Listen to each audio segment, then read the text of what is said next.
Olá, amigos. Sejam todos muito bem-vindos ao canal do Centro Espírita Paulo de Tarso, Vinhedo, São Paulo. Meu nome é Leandro e hoje nós iremos estudar um pouquinho a respeito do capítulo 18 do Evangelho segundo o Espiritismo, muitos os chamados e poucos os escolhidos, itens de 6 a 9 e também o item 16, no qual nós estaremos falando sobre os que dizem Senhor, Senhor, e também reconhece-se o cristão pelas suas obras. Mas antes de nós iniciarmos, eu gostaria de convidar a todos para uma singela prece, uma singela oração, para que possamos entrar em comunhão, entrar em fluxo, em harmonia e em sintonia com os benfeitores espirituais. Deus nosso Pai, Jesus, nosso irmão maior, nós lhe agradecemos por todas as bênçãos recebidas, por tudo que o Senhor tem derramado sobre nós, os nossos familiares, o nosso lar, o nosso trabalho. Reconhece-se o cristão pelas suas obras, mas também reconhece-se o cristão pela sua gratidão. E nós lhe somos gratos, Pai, por tudo que o Senhor tem feito por nós e pela nossa vida. Pedimos ao Pai que o Senhor nos ajude a seguirmos firmes nessa caminhada, a corrigir as nossas imperfeições, para que possamos seguir no caminho da evolução. Que assim seja, graças a Deus. Então, antes de nós começarmos, eu gostaria de ler um trecho do Evangelho segundo o Espiritismo que vai servir de preâmbulo para a nossa análise de hoje. Nas anotações do evangelista Mateus, capítulo 7, versículos de 21 a 23, nos diz assim: Nem todo o que me diz Senhor, Senhor, entrará no reino dos céus, mas sim o que faz a vontade de meu Pai, que está nos céus. Esse entrará no reino dos céus. Muitos me dirão naquele dia: Senhor, Senhor, não é assim que profetizamos em teu nome, e em teu nome expelimos os demônios, e em teu nome fizemos muitos prodígios? E eu então lhes direi em voz bem inteligível: Pois eu nunca vos conheci. Afastai-vos de mim, os que fazem a iniquidade. E ainda, seguindo nas anotações de Mateus, capítulo 7, todo aquele, pois, que ouve estas minhas palavras e as observa, será comparado ao homem sábio, que edificou a sua casa sobre a rocha. E veio a chuva, e transbordaram os rios e assopraram os ventos, e combateram aquela casa, e ela não caiu, porque estava fundada sobre a rocha. E todo o que ouve estas minhas palavras e não as observa, será comparado ao homem insensato, que edificou a sua casa sobre a areia. E veio a chuva, e transbordaram os rios, e assopraram os ventos, e combateram aquela casa, e ela caiu, e foi grande a sua ruína.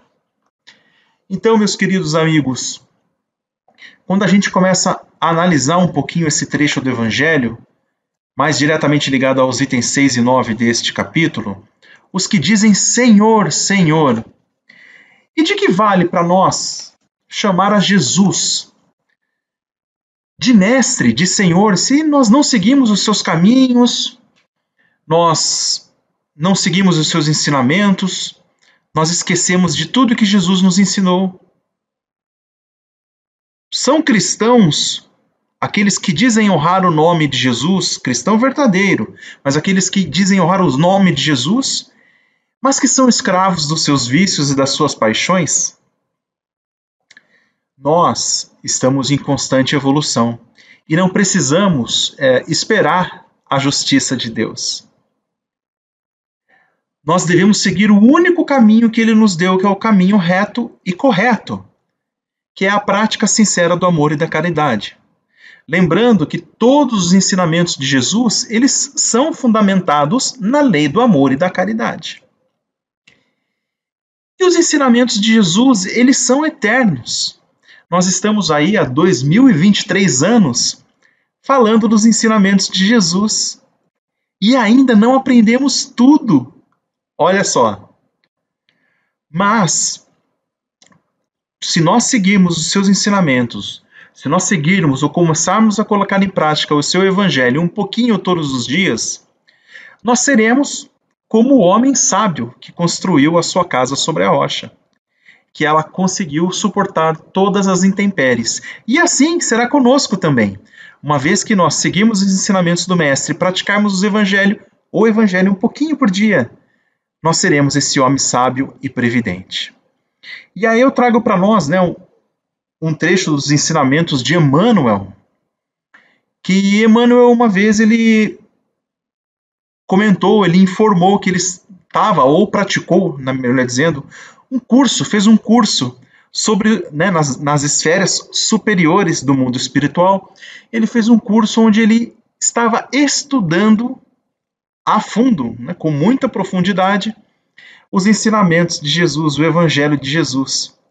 E imaginem só, Emmanuel, um ser tão evoluído espiritualmente como ele, ao sair deste curso, desses estudos, desse grupo de estudo, ele comentou que ele se sentia um crocodilo, de tão profundo que eram os ensinamentos do Mestre e de tanto que ele tinha que aprender. E assim é conosco também. Nós estamos aí há mais de 2000 anos estudando os ensinamentos do Mestre. E aí, meus amigos, mudando um pouquinho para o item 16 deste capítulo 18, muitos chamados poucos escolhidos, nós temos o seguinte trecho, que diz assim, trecho do Evangelho. Nem todos os que me dizem Senhor, Senhor, entrarão no reino dos céus, mas somente o que faz a vontade de meu Pai que está nos céus. E aí eu trago para a nossa reflexão, qual é a vontade do Pai? Qual é a vontade de Deus? Deus, ele quer que nós sejamos bons uns aos outros. Ele quer que nós nos amemos uns aos outros. Deus não está preocupado com quanto a gente tem no banco, qual é o carro que a gente usa e a roupa que a gente veste. Não. E aí, Kardec, quando ele escreveu esse capítulo, ele foi muito bem orientado e inspirado pelos irmãos benfeitores espirituais, quando ele colocou esse título no item 16, reconhece-se o cristão pelas suas obras, porque foi exatamente para isso, para chamar a nossa atenção. Vejam que interessante. E aí, a gente começa a se lembrar, reconhece-se o cristão pelas suas obras, por quê? Por quê? Porque nós devemos colocar em obras, ou seja, em ação, os ensinamentos do Mestre Jesus, o seu Evangelho. E em muitas ocasiões nós somos recordados, nós somos convocados nas mais diversas circunstâncias que a vida nos oferece a testemunhar os ensinamentos do Mestre. E os benfeitores espirituais, eles nos lembram que Jesus, ele resumiu de maneira perfeita, como sempre, os 10 mandamentos em apenas 2, que é amar a Deus acima de todas as coisas e amar o próximo como a si mesmo. Vejam só, que profundo, sempre baseado na lei do amor. E ainda há muitos outros ensinamentos de Jesus, como o perdão, a caridade, a bondade, a indulgência, a benevolência, e todos eles fundamentados no amor. E aí eu gostaria de convidar a todos para que a gente pudesse fazer uma reflexão. O quanto nós estamos aderentes aos ensinamentos do Cristo, aos ensinamentos do Mestre. Os nossos pensamentos, as nossas palavras, as nossas ações, as nossas omissões, o quanto nós estamos aderentes aos ensinamentos do Cristo. Será que nós realmente estamos? Será que a gente não precisa virar a chavinha, como a gente diz, ou modificar alguma coisa em nossa vida para que possamos ser mais coerentes aos ensinamentos do Mestre? Eu tenho certeza que sim. E aí, como é que a gente consegue examinar o tipo de ação ou os tipos de ação que nós temos que fazer para melhorar? E aí eu convido a todos a leitura da questão 919 do Livro dos Espíritos. Capítulo este do Livro dos Espíritos, que ele é respondido, as questões são respondidas por Santo Agostinho.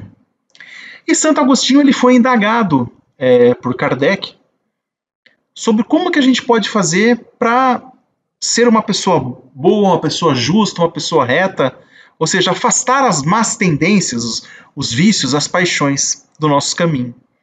E Santo Agostinho ele foi muito coerente e muito claro na sua resposta, como ele sempre foi. Ele nos diz que, enquanto ele esteve no nosso mundo, no mundo dos encarnados, todos os dias ao dormir, ao se deitar em sua cama, ele colocava a cabeça no travesseiro e ele refletia como tinha sido o dia dele. Ele refletia de todas as coisas que ele fez e se ele tinha realmente feito o máximo que ele podia pelo seu semelhante. Se ele não tinha faltado com atenção com ninguém, se ele tinha desrespeitado alguém, ofendido, e se ele tinha praticado toda a caridade que ele podia praticar. Vejam só, está tudo dentro da nossa mente e do nosso coração. Muito simples, não é? Mas ainda assim, nós, pela nossa dureza de nosso coração, a gente tem dificuldade em colocar em prática. E aí eu lembro muito da parábola da figueira seca, né? A árvore boa dá bons frutos, a árvore má dá maus frutos ou dá fruto nenhum. Lembram-se disso? Nós, como bons cristãos, nós devemos sempre ser a figueira, a árvore que dá bons frutos. E Jesus, ele nos ensinou que não basta apenas dizer Senhor, Senhor, para entrarmos no reino dos céus. Isso significa que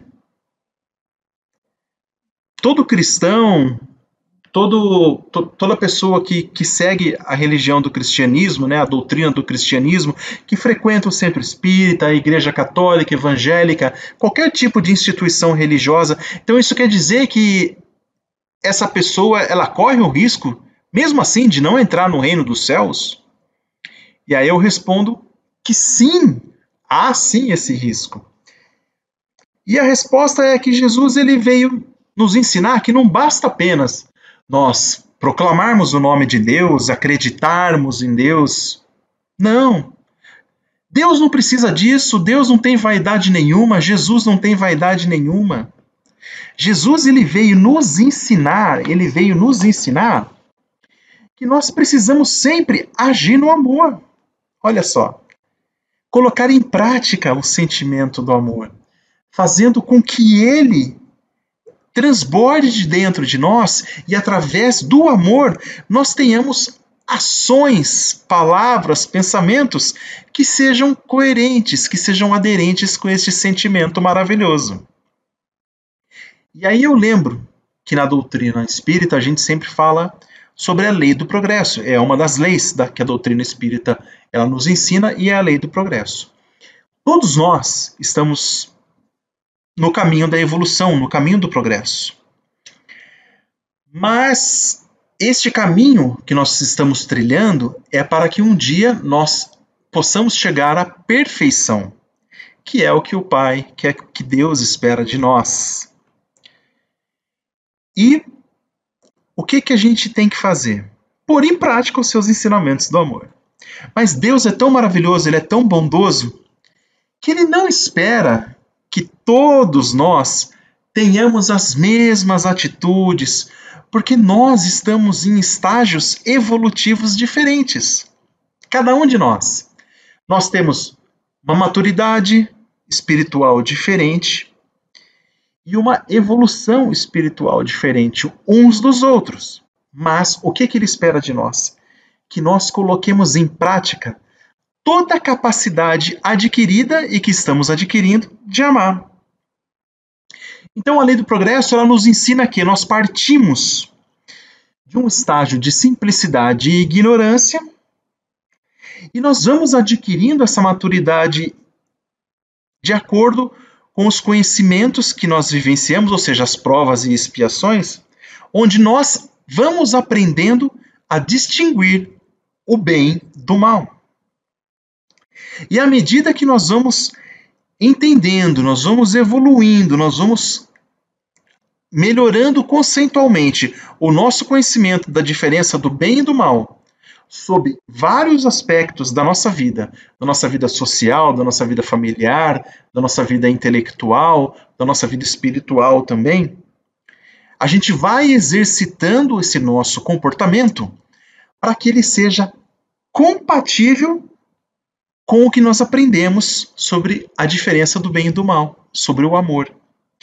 Então, à medida que a gente vai colocando essas ações em movimento, né, lembram das obras que os cristãos têm que fazer, a gente começa a entender que o efeito das ações que nós fazemos, eles são benéficos ou maléficos. E assim que nós vamos discernindo cada vez mais o bem do mal, a gente aumenta a nossa capacidade, a gente amplia a nossa capacidade de colocar o amor em prática, de fazer o bem. E aí é que está fundamentado o progresso da humanidade. Vejam só. Quando Deus ele nos solicita que nós colocamos em ação, coloquemos o nosso ato de amor em prática, Ele só quer que a gente dê o melhor de cada um de nós. Só isso. Vai lá e faz o teu melhor. E Ele nos conhece intimamente. Ele sabe disso tudo. Então, em alguns momentos, a gente quer nos enganar, porque enganar a nós próprios, tá? Porque a gente acredita que a gente, né, na nossa vaidade, no nosso orgulho, a gente acredita que a gente é melhor do que a gente é. A gente quer enganar as outras pessoas em alguns momentos para a gente ser aceito por uma determinada situação, para a gente ser compreendido por outra situação. Mas a gente não pode enganar Deus porque Ele nos criou, Ele nos conhece, Ele conhece o nosso íntimo, Ele sabe o que habita na nossa mente e no nosso coração. Simples assim. E aí, quando a gente pensa no estágio da nossa vida e tudo que a gente está vivenciando, tudo que a gente está enfrentando, sejam as dificuldades ou sejam as coisas boas, porque elas também trazem muita responsabilidade para nós, Deus, Ele colocou a gente, ou Ele permitiu que a gente esteja onde a gente deveria estar. Ou seja, a família que nós estamos inseridos, o trabalho que nós temos, todos os problemas que nós enfrentamos, e as alegrias, e as riquezas que trazem também uma responsabilidade muito grande. E Deus sabe da nossa capacidade, e Ele nos coloca nessas diversas situações da vida, exatamente para que a gente possa colocar em prática a nossa capacidade de amar, e assim absorver novos ensinamentos que irão resultar na nossa capacidade de amar ainda mais. Olha como Deus é maravilhoso. E com isso, então, o convite para cada um de nós, nessa jornada encarnatória, é que a gente creia em Deus, no sentido de acreditar e falar no seu nome, sim, mas, e principalmente, na coerência das nossas ações com aquilo que de fato nós acreditamos. E a gente tem que refletir, né? No que a gente acredita? O que realmente habita no nosso coração? Da nossa boca sai aquilo que o nosso coração está cheio, não é verdade? Então isso vai ser o direcionador das nossas atitudes.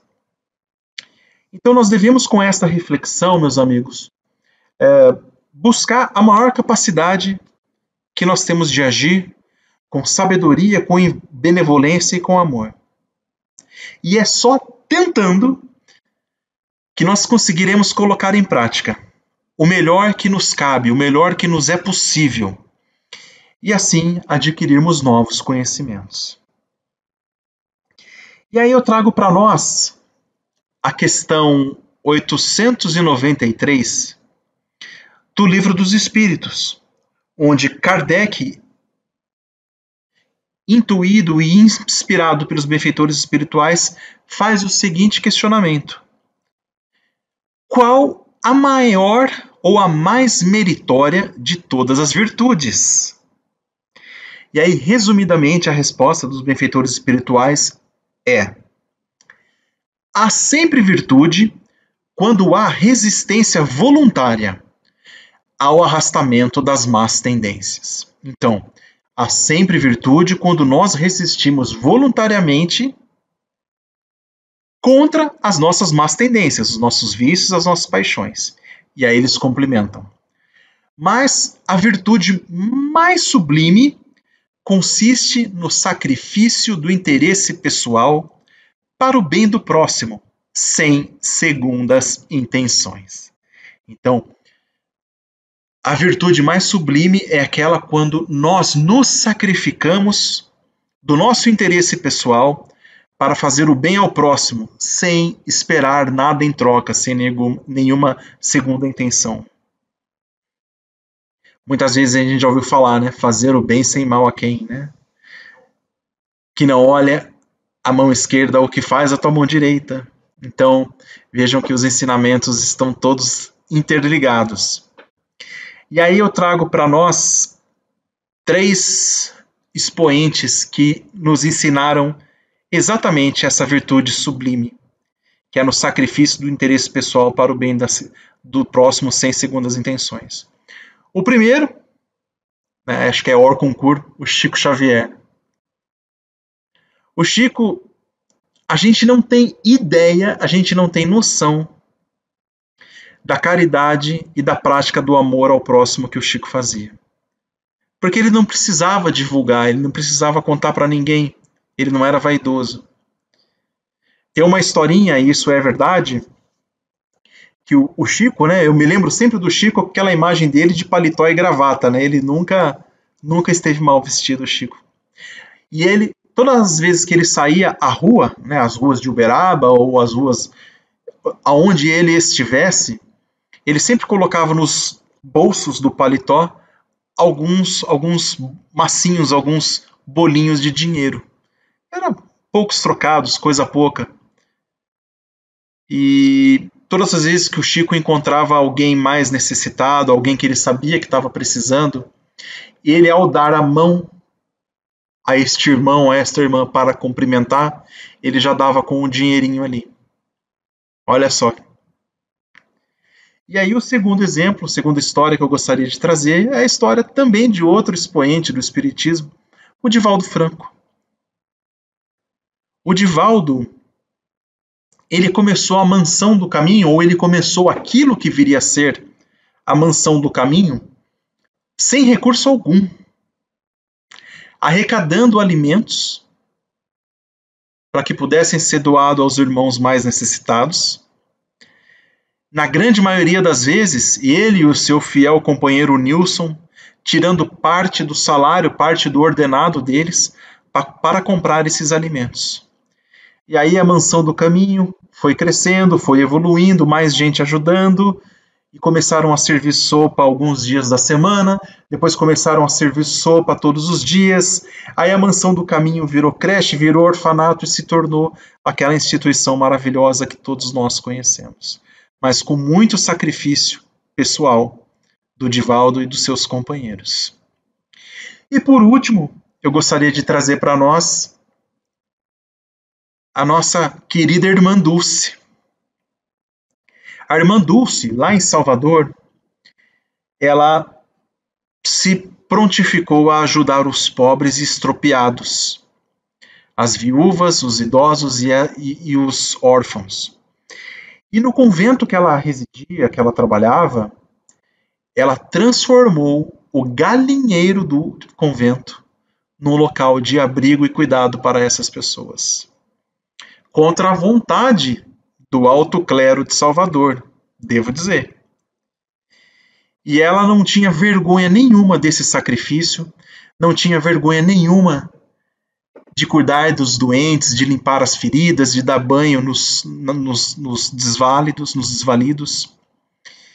E tem uma história muito enriquecedora para nós, que uma vez, irmã Dulce, ela estava no comércio de Salvador, pedindo de porta em porta esmola para que ela pudesse comprar alimentos, remédios, roupas para os seus pobres, como ela dizia.